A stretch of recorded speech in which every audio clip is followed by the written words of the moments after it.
From the days of our founding, America has been all about independence, standing strong, working hard, refusing to rely on other nations, and that's what's made us great.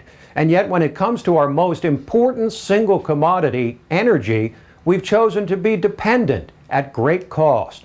There's been much hand-wringing about Syria, and while this represents an American foreign policy crisis, the answer to the problem actually lies in our own domestic policy. We certainly know the entire Middle East is a tinderbox and that there are few, if any, good options in an area ripe with brutal and corrupt dictatorships and rebel movements that are not much better and often worse. But the reason for all this concern is oil. If we didn't rely on Middle East oil, we would hardly be involved in all the complicated geopolitical machinations which define that area of the world.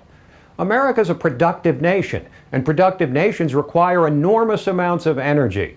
But at a time when we're experiencing a literal explosion in real and potential supplies of natural gas which were previously inaccessible, we refuse to fully explore and exploit energy resources which would ultimately liberate us from these chains of dependency.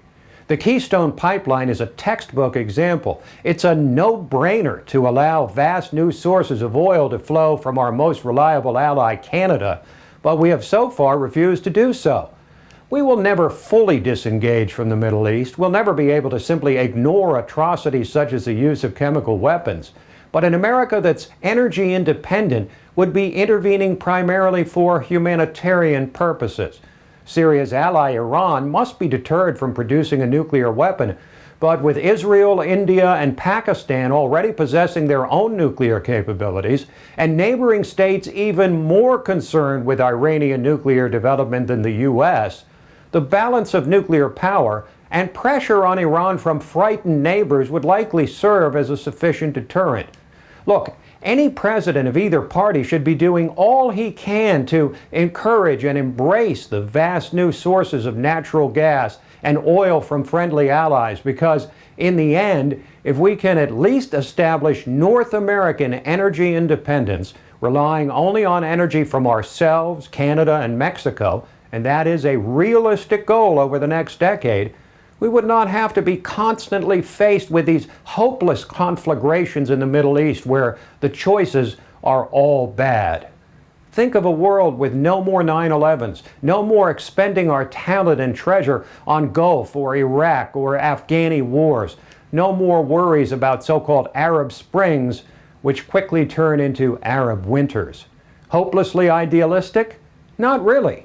We've actually decreased our reliance on foreign oil since 2005, and North American energy independence is out there for the taking, but only if we grab the bull by the horns. A good start would be the establishment of an actual national energy policy. Perhaps one of these days we'll actually elect a president committed to answering a most obvious and enormous question that no president has ever answered. If we're capable of relying only on ourselves and our most reliable allies for our most important commodity, what excuse is there to do anything else?